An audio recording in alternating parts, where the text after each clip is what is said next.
Well, good afternoon, good evening, good morning, wherever you are in the world. What a wonderful day that we've got Ross Keating from Sydney, Australia, reading from his latest book, Piling Up Boxes.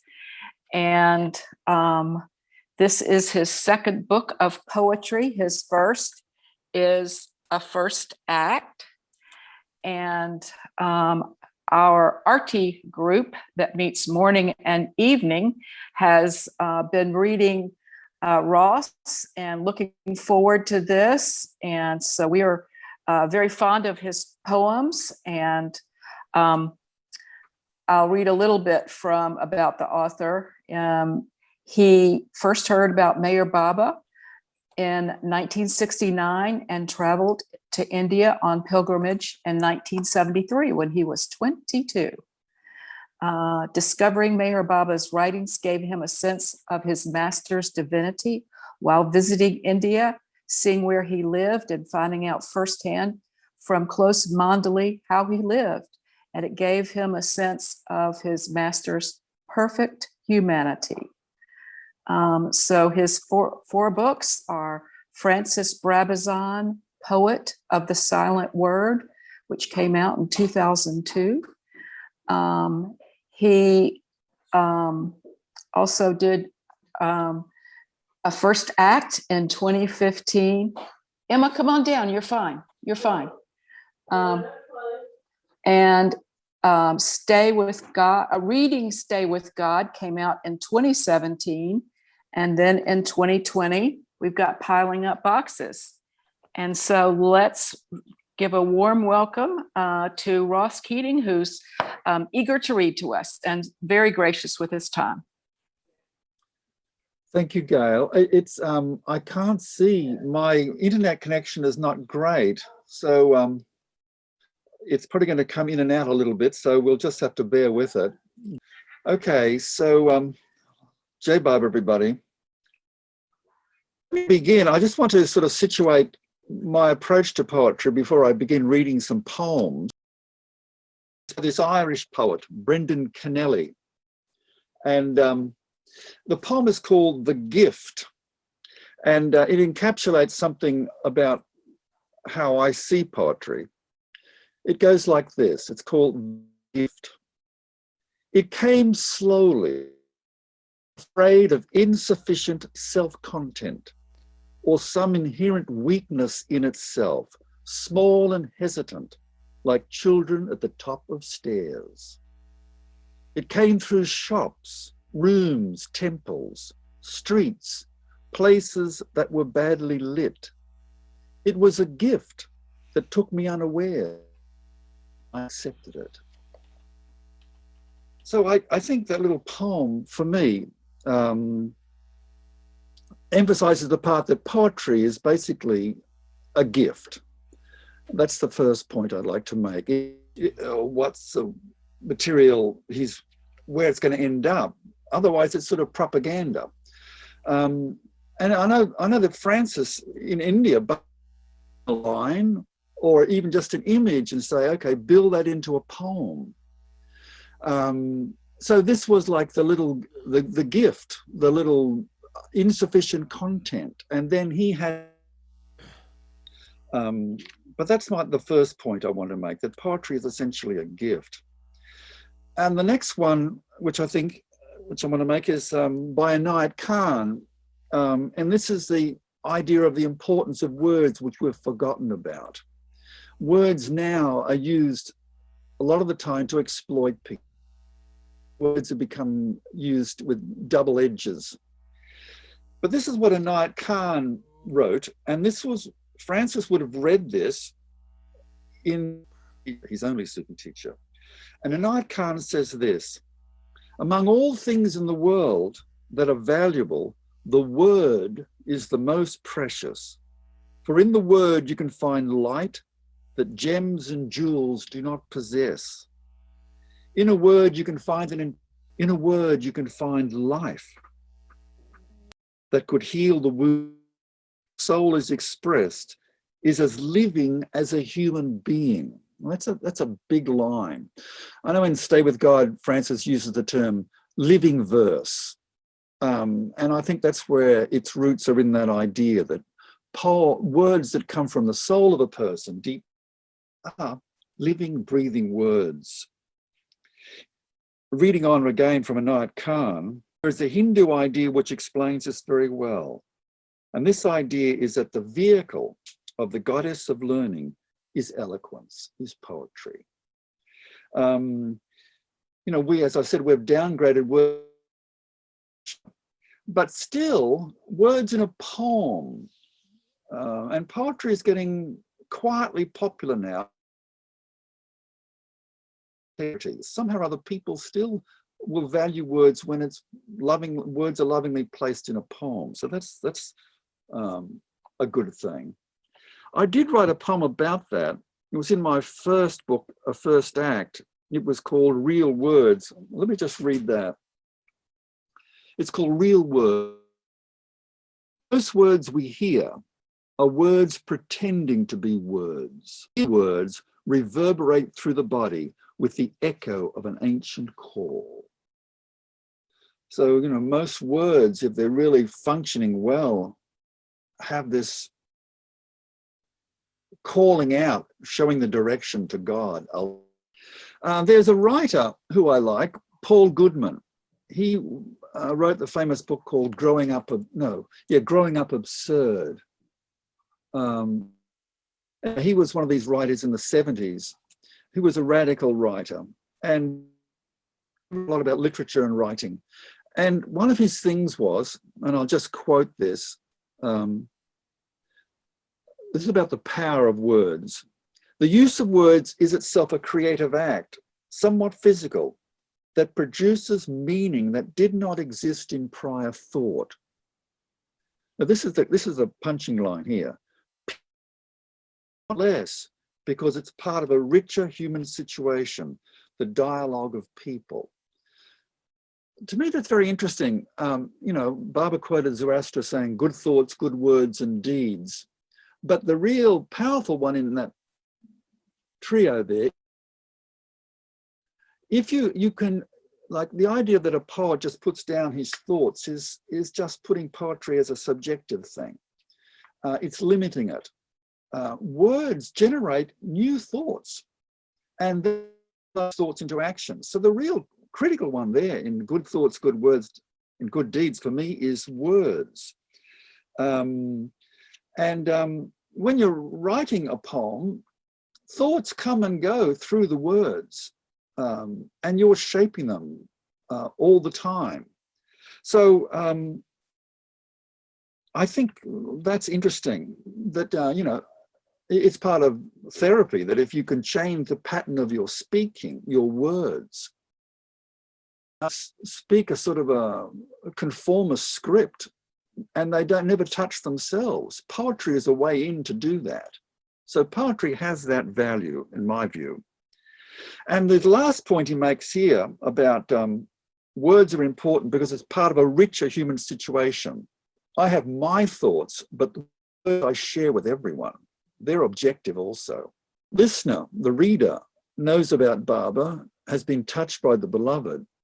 This is an actual treasure for a poet, because you have an audience which is somewhat, is receptive to the poetry and the words you're conveying. This is where we're made. Most artists in the world today do not have that. And they just go by on what's fashionable. What's the latest thing to say? So that's one other point I want to make. And the last one I want to make is this sort of poetic state of a particular state of mind one's in.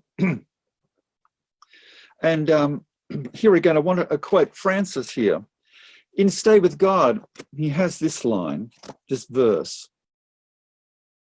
And I heard in my dreaming, which, O fool, I fondly imagine is the sound of great drops of water splashing. Was told, these are the tears of compassion of the perfect master. It's a beautiful little verse, but there's some things in there which I think are worth exploring. The first part, the first line, he says, "In my dreaming, a fool I imagine is waking." So poetry, and he's writing this poem here, closer to reality for Francis, closer than waking. And I would say that poetry, picking up on Francis's line, could be described as a kind of awake dreaming. You know, we dream and we're not conscious. But in poetry, you dream, but you're awake. You're aware of a something going on, which is more not totally unconscious. And you are not able to see it totally, but it's there, and that's the scent you follow. Barber talks also about, and God speaks of, a positive forgetfulness of self. I think that's a kind of a dreaming, because when you're conscious of yourself, you're in a mind of just being practical and awake. But when you positively forget yourself, where do you go? It is into a kind of a dreaming state. And Barber says the best poetry and even scientific breakthroughs occur in this state. I think that's the state of the poet. Rilke, the famous German poet, called this the angelic realm. And in Sufi terminology, as far as I can work out, it's called the imaginal realm. This is a realm where creativity takes place. It's also, and Barber uses the term intuitive perception. It's a kind of intelligent insight. And it goes all the way through the writing process. And it's a state of mind which you can have even though you're on the gross plane here. It's there to be entered into. The test of it, entering into it, is creativity, not thought. You become creative. It's a gift, and one enters into that realm and negotiates. Does that make any sense? There's a poem here, page 35, which sort of picks up on this idea. It's from Piling Up Boxes. It's called Ferry Across the Harbour. This is Sydney Harbour. There's the deep droning of the turbocharged diesel engines as the ferry ploughs across the sunlit waves. There's the faint surge sound of classical music swirling around the ears of the passengers. There's a voice of an aspiring opera singer over the loudspeaker declaring the cafe on the lower deck is now open. There's the smiling face of the cafe attendant echoing the orders of his customers in a sing-song voice. There's a meat pie in a stainless steel warmer sliding like a slow trombone as the ferry sways from side to side. There's the impulsive and creative spirit making its own playful and passing world out of nothing. That last verse is not from God Speaks, where Barber says creation is part of this impulsive and creative imagination, creating the world out of nothing. And we do it when we create. It's the same thing which is sort of mirrored here in this, well, I've tried to mirror it in this poem, that I am just playing. But the punchline there is it's just this playfulness, and that's somewhat what creation is. Let me just go to one other quote from Francis. Actually mentions the term intuitive perception and stay with God. And he uses it in referring to Picasso. And I'm just picking up where he says this. Let me just read this, and then I'll read it through with some explanation maybe. Francis says, this is really what the poet does, a poet who is connected with God, so to speak. This is different. He says, real art is like old men's talk. Then he describes it: intuitive perception by or in mature mind of reflection of light outline of beloved, and stating it in self-intimate terms of universal applicability, self-pleasing, and because God might also get a kick out of it.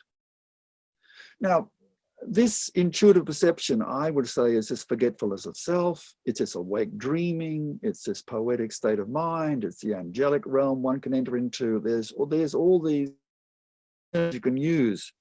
And Francis says, he says, by or in mature mind. In dreaming, you don't know whether it's in or by or what. You're in a dreaming state. And this light, you just see some sort of a glimmer or something. Or Beethoven hears a little note or something, a refrain, a slight snatch of melody. And this is, and Francis says, this is the light outline of the beloved. It's just a little hint of the shadow of the beloved's being and beauty. It's something that's, because it's from this great source, it's so captivating. And stating it in self-intimate terms, terms of one's own experience of life on earth, of universal applicability. That means it's able to be shared. And God might also get a kick out of it, means God in the audience, you, us, might get a kick out of it. And so is this great language and power of art. I remember Philip Glass said, who was a composer, minimalist composer, he said, the conductor he was talking to was saying to him, Philip, there seems to be a mistake in this line. It should be a B flat, not a B, what you've written here. It's not correct. And Philip Glass replies, yes, I'm not sure. I was right at the edge of my intuitive perception. I was right at the edge of it and I couldn't quite get it. And Francis also in his biography talks about music trembling on the edge of consciousness.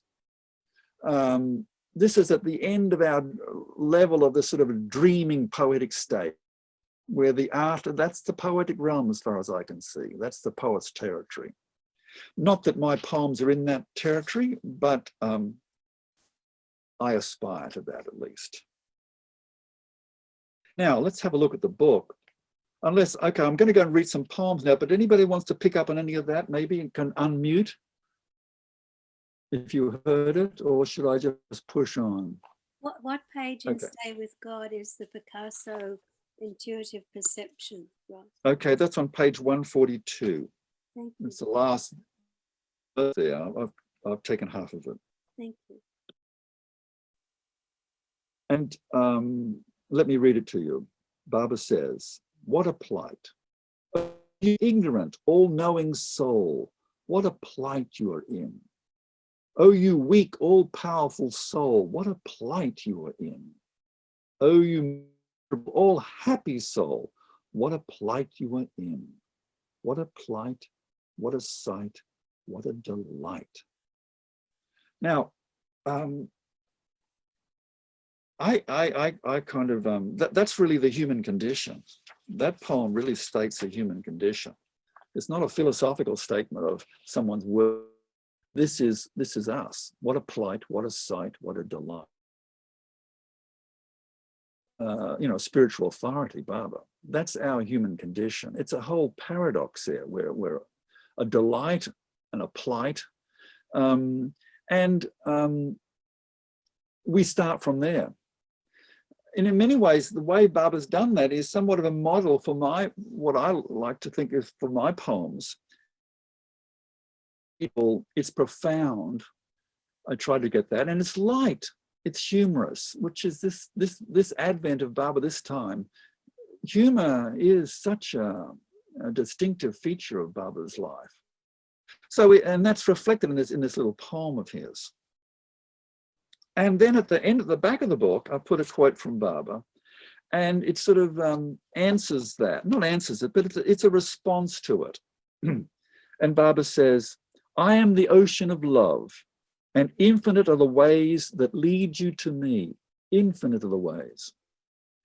In love, there are no pre-prepared ways, no set path. It cuts its own way. It is creative. You have to find your own way. I am there right within to help you. Love is creative. It's not destructive. To love is to create. And part of the... And with words and poetry, this is high adventure. This is sort of interesting to do. Just let me quote that last line again of Barber's before I say that. He said, I am right within to help you. Now, as any Barber lover knows, and this is really a big theme, not a big theme, but just a big aspect of Barber's advent, is companionship. He is the companionable avatar Barber. He says, make me your constant companion. Sweet. It's a beautiful thing. And Barber wants to be our companion.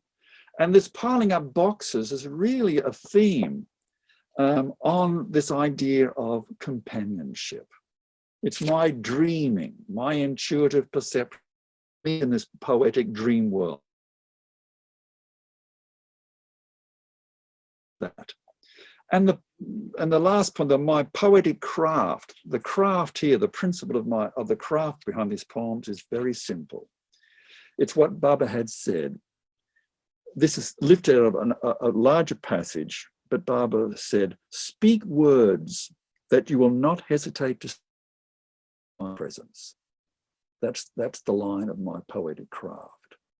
I will not hesitate to speak in his presence as a companion. So let me read some of these poems now. The first poem is about seeking companionship, and it's the title of the book, Piling Up Boxes. And yeah, on a page, like a boy piles boxes up against a fence, so I can climb up to look over and try and see my beloved walking about in his garden. So that's sort of a seeking companionship. And now this poem on page 20 is called My Guide. And this is trying to, I suppose, capture this, this inner landscape and the sort of intuitive perception a poet has to do. It's sort of this Barbara's companion. It's called My Guide. I let my beloved guide me, for he knows the way. I keep my inner senses alert, to feel a shift in the breeze, to catch a perfume fragrance in the air, to see the play of shadow and sun. Awake and ready, for he always moves silently, like a perfume breeze in sunlight, too subtle for words. This one, one of my favorites, I suppose, this is called The Beginning of Companionship, the beginning of into reality with him as companion. It's called His New Day. Each morning, I wake to the sound of bird voices that weave and tangle like colored ribbons streaming down from the ocean liner of his new day. Each morning, my beloved stamps the passport of my heart with his smile, and I set sail across the world, my voyage to nowhere, steering by the compass of his companionship. And this one is about the intimacy of Barbara's companionship. You know, in one of the pamphlets Francis put out, Lord is my brother, or a title like that. In this, he talks of Barbara being his playfellow. That's a very intimate term to use. In the creative act, Barbara is his playfellow, not his muse, not some remote sort of person he has to try and please, but an intimate companion in the act, a playfellow. So that is pure companionship. In a playful mode, I mean, this is a wonderful description of how Francis was in relationship with Baba as a writer, as a poet. So this is my sort of feeling. Standing in line, it's called. It's on page 23. Standing in line, waiting to be served at the local coffee shop, time out of time. It's the same as traveling in a car by yourself. Time becomes your own. But I am not alone with my thoughts, for I'm aware that my beloved thinks them too, for he is with me, closer to me than my very breath. From my first day at kindergarten, so much of my life was lining up alone. But since my beloved's first kiss, I have always lined up in his company. He comes alive as much as I do in my responses to what's around me, to the people I see, to the thoughts that come and go. He enjoys being involved. I know this through my own enjoyment. Initially, it made me feel different, out of place in the world, knowing him. Now my life would be unnatural without his presence. The so-called real world has become the pretend world, and his companionship the. It is discourteous to talk in the company of one who knows, and so I let my beloved speak as much as I possibly can. This is my attempt at being real. But he assures me that he also likes me to join in, that he likes conversation. My beloved never a revelation of divinity, but simply as who he is. He awakened himself in me as an intimate living presence and has remained my constant companion ever since. But then there are days where I don't feel that companionship. I feel the weight of sense, feel the weight of their pressure on me. And this is in this poem called Exile on page 24. There's no rest lying on the mattress filled with my impressions of lust and fear. There's no delight walking these streets lined with my impressions of envy and greed. There's no savor eating this food spiced with my impressions of anger and doubt. Wherever I go, whatever I do, so exiled. There's no rest lying on this mattress filled with my impressions of lust and fear. There's no delight walking these streets lined with my impressions. There's no savor eating this food spiced with my impressions of anger and doubt. Wherever I go, whatever I do, I live the life of an exile in a strange land. Okay, and then there is guidance. I talk to the companion. And this poem is called Changeable Props and Scenic Backdrops. Changeable Props and Scenic Backdrops. Weary of myself, tired of my life, I spoke to my beloved. Why do you keep hiding in me? Why not come into the open? My beloved replied, there is no open to come into. There is no within and no without. Reality pervades. There is only the nothingness of appearance that I sustain for my delight. Keep on script. Act the scene as best you can. I enjoy playing your part in you. Just don't let yourself be distracted by the shifting about of changeable props and scenic backdrops. a poem about even when you think Baba's not there, he is. His companionship is always there, but sometimes we're not conscious of it. This poem came out of a period I had cancer. A fleeting glimpse. For some reason, I woke early. It was still dark.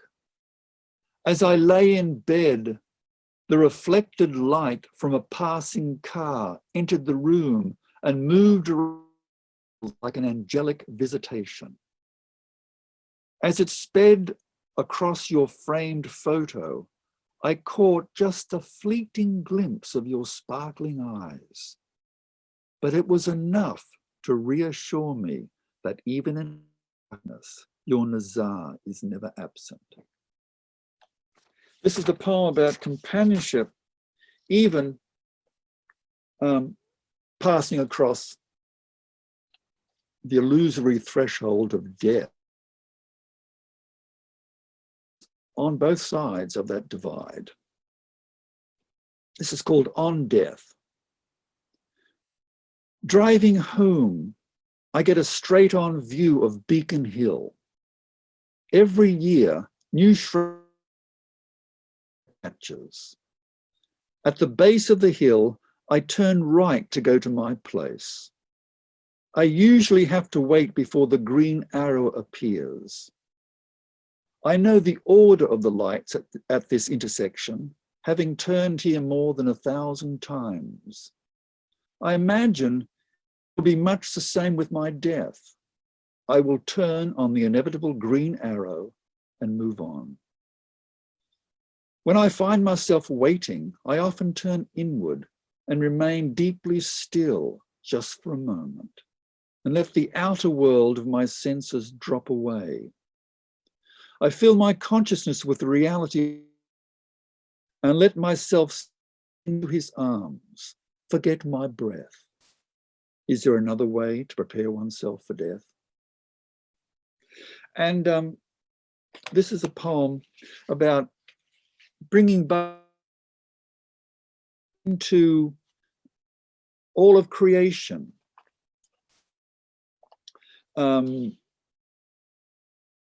In certain primal cultures, of course, the poet sang for all of creation. All of nature was in the song. And there was a song of the stream, the song of the mountain, the song of the trees. And these were all songs for these natural things in nature, to give them a voice. This is sort of my attempt at that.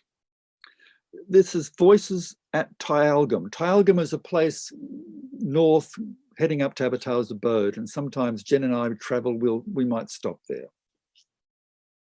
Voices at Tyalgum. Before dawn at Tyalgum, west of Mount Warning, under the rim of a collapsed volcano, the voices of hidden birds slowly rise from the hollow of the dark silence. Warbling, screeching, laughing voices, voices that sound of the land. Voices for poets to weave into words all the land can sing in them as they sing to God. Slowly, the first rays of light appear and dip their nibs into the dark ink of these ancient voices.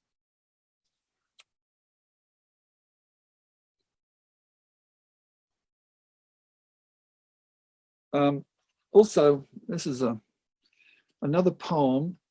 I remember hearing Thomas Merton speaking, and he was talking about the Psalms in the Bible. And he said there's one Psalm which says, I have loved. Can you read the Tyalgum poem again? People are asking in chat, could you read it again? It's lovely, thank you. Voices at Tyalgum. Before dawn at Tyalgum, west of Mount Warning, under the rim of a collapsed volcano, the voices of hidden birds slowly rise from the hollow of the dark silence. warbling, screeching, laughing voices, voices that sound the secret cry of the land. Voices for poets to weave into words, so all the land can sing in them as they sing to God.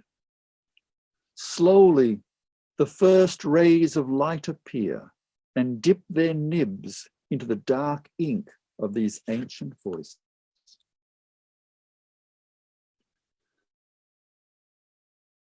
This one, that I was saying about, Thomas Merton was interpreting one of the Psalms, and he said, normally in English, the translation is, I have loved the Lord, which means something I've done in the past. I have gone fishing. I've had my lunch.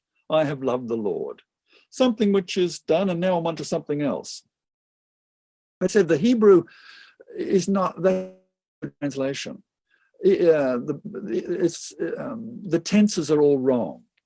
It really is, I have loved the Lord and there's no going back. I have loved the Lord and now I'm a fish thrown out of the water and I'm on the beach. Once you've done that, there's no return. It's over. You have loved the Lord and therefore that's going to go on forever. So this tries to pick up on that idea. It's called lime pickle. To love, like a piece of lime in a pickle jar, embraces the world of spicy vinegar. To love is to know there is no return, like a piece of lime in a pickle jar is lost forever in a bottled bazaar. To love is to give real flavor to life, like a piece of lime in a pickle jar makes a dull a culinary star.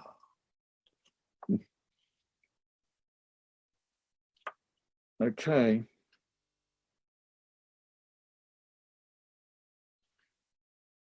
And sometimes Baba in the companionship, and I'm sure you've all felt this, jumps out at you out of the blue and just says, hello, I'm here.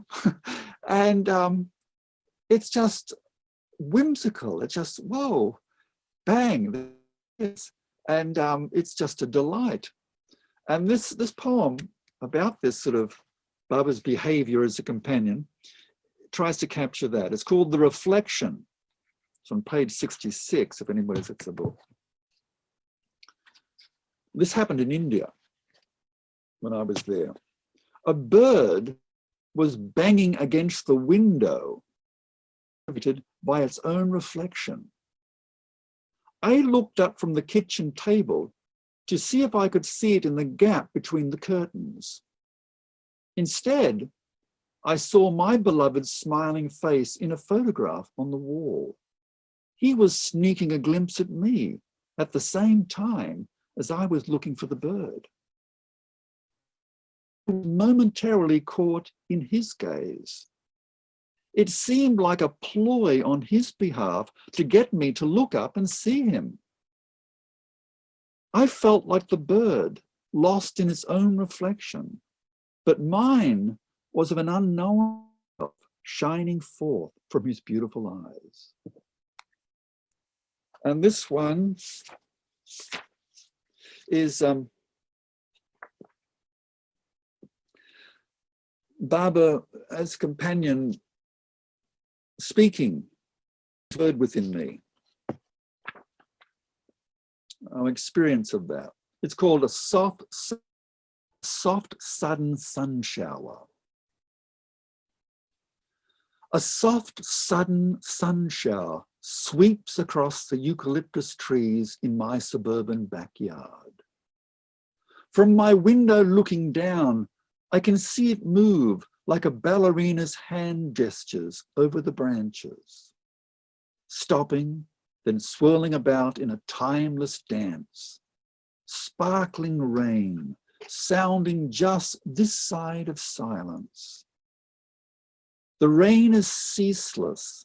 It keeps falling and swirling, falling about me, through me, soaking, cleansing rain. The rain is my beloved breaking. The rain is my beloved's breaking of his silence.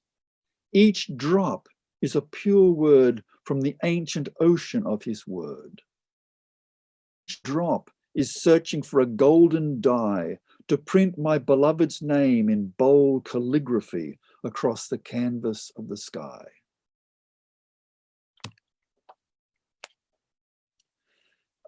Just a couple more. Okay, this one, I have a granddaughter named May, and this is a poem, not my companionship, but yours. We all have the same companion. He is one, and yet my companionship relationship is unique, but nevertheless, it's the same. And sometimes you can see this same one companion in someone else. There he is. That's my companion in that person. And that's a great sense of unity, of oneness. And this is an experience I had with my granddaughter, May. It's called May's Star. She was only a little child, baby. Breaking free from swaddling clothes, fighting against sleep, she pointed to the night sky. Star, star, she said, turning in my arms. Look, look, my heart told me. Look, look. Her word awakened the guiding star shining in my own night sky. And in that moment, I saw it sparkle in the eyes smiling up at me.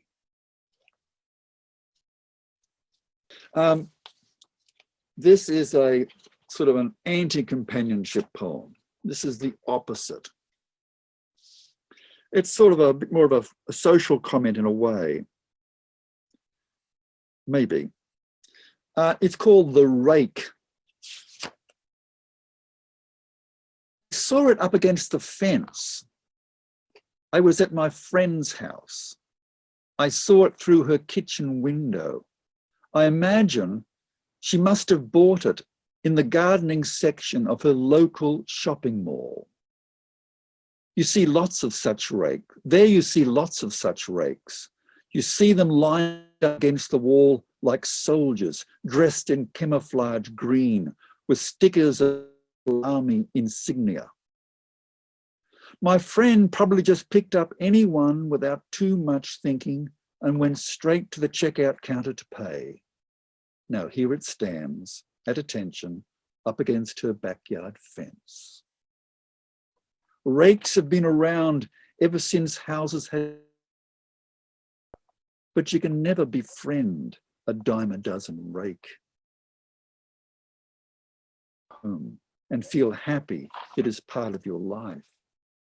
It stands as just one more thing that makes you feel lonely. One more thing you can never develop a relationship with. One more imitation that you know won't last.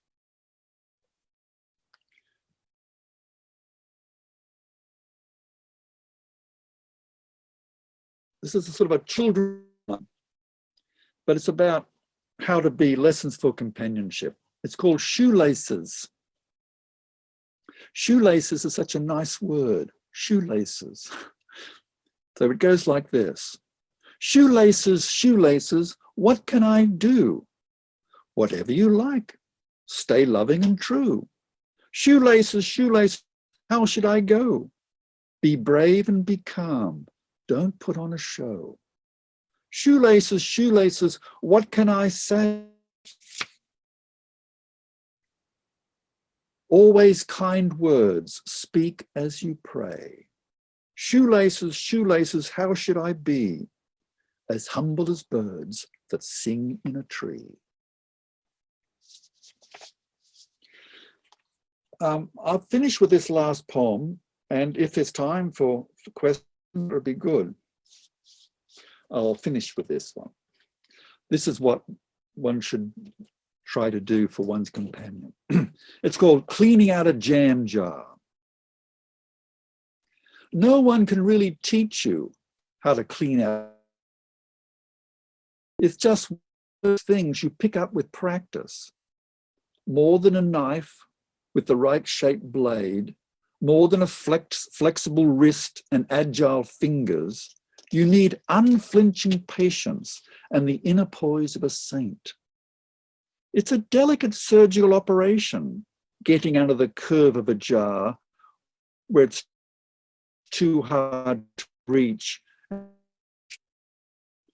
It's no game for the faint-hearted and weak. It requires strength and understanding, just as in the cleaning out of one's own heart. Jai Baba. So, people, Gail, I think that's pretty good enough. Oh, there's never enough, but we'll open it up and see if people have requests or want to comment. It's lovely. It's lovely. I'm sitting here crying after almost every one. They're beautiful. Oh, thank you. Could you read that Talgium again? Tyalgum. Yeah, that's my favorite. Under the rim of a collapsed volcano, the voices of hidden birds, the hollow of the dark silence, warbling, screeching, loud, voices that sound the secret cry of the land, voices for poets to weave into words so all the land can sing in them as they sing to God. Slowly, the first rays of light appear and dip their nibs into the dark ink of the ancient voices. Thank you. Thank you so much. You're welcome, Elizabeth. Dipping their heads into the dark is top drawer, Ross. I'd just like to make a comment that I'll never empty a jam jar again without thinking of Ross Keating. Think about the heart, better still. Yeah, that's true. Yes, A good Ross, image. thank you. Thank you, Debbie. I can't see you, but I know you're there. Yes, it's been very fun. I love the humorous ones too, and we're making a few jokes about the rakes here in the chat. The rake. I said I definitely don't have a relationship with any that I know of. Yeah. And if I did, I'd have to have much more strength and understanding. Yeah. Yeah. They're around. Yeah. I originally thought you were going to use the double entendre, the rake, like the, a person who's dicey. Yeah, well, that's a play in there. That's really what it stands for in a way. The rake. Yeah, in a way, because rakes have been around since houses and gardens, and you could easily read it that way. Yeah. Yeah, that's right. Yeah. They're a diamond. Sydney Harbour and the sliding pie, Ross. Oh yeah. Trombone sliding pie was, and I've been on those ferries. I was born in Manly. That's like being in the ocean in a cork, That's true, Rainey. That's true. That's true. Yeah. I also love the shoelaces one. That was so wonderful. No. I like the run. That could go in a children's book. I mean, it was just so. I mean, the rhythm, of course, catches you, and what you said about them or the questions asked of them. Yes. It was just really a nice interplay between the very simple and the very deep, I guess. Yeah. Yeah. I mean, I really like naive art, naive painting, because I think that's very much from the heart. And I like just simple, naive expression. Real sort of resonates with me. Shoelaces has that sort of quality, I think. Yeah. So I'm going to go around saying shoelaces a lot. Okay, that sounds great. Just don't trip.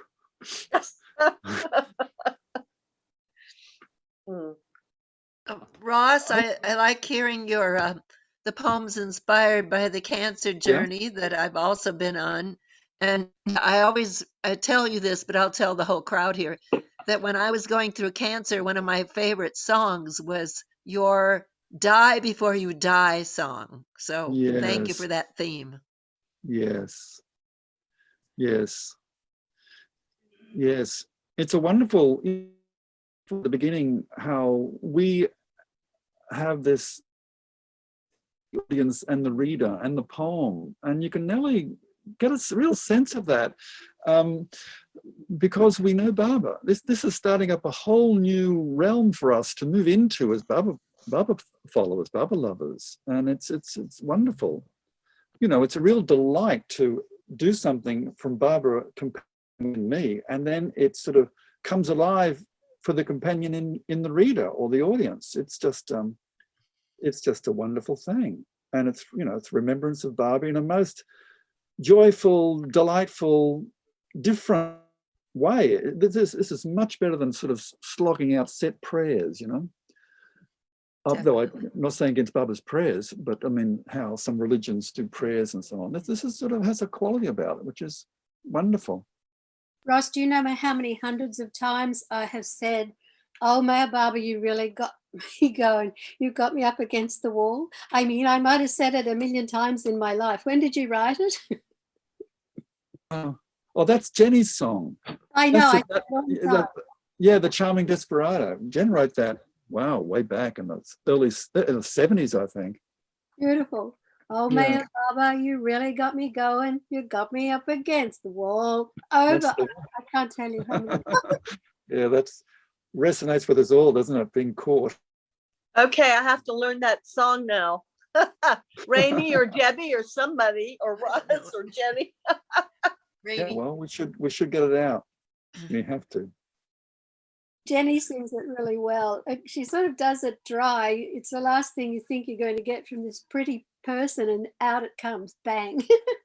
Yeah, that's true. Erich really loved that song. You know, there's a poster at Mehrabad with Barbara in it. I think it's in the pickle jar. Oh. I love that one too, the lime pickle. Yeah. Yeah, well, homely images, you know. There you are. We missed you for a second. Yeah. Yeah. I like that. Simple. Will you read at least one more as an encore, if not two? Because that would be wonderful. Okay. This is another sort of a children's poem. It's called The Wandering Cow.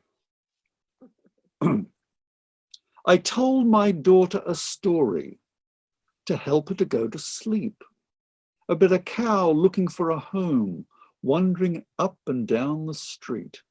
She was a beautiful cow, I said. Pools for eyes, a moo just like a lover's call, and a smile like the moon in the sky. My daughter fell fast asleep, and as I rose to turn out the light, my angelic cow began to speak. If you clear your letterbox, she said, I can turn it into a home, a place away from the wind and rain, a place I could call my own. All was dark when I went outside and emptied my letterbox, which vanished into another world beyond the known cosmos. I found myself in a starlit tavern full of merriment and song, where the keeper asked me smiling, what kept you away so long? And one last one, this is the one of,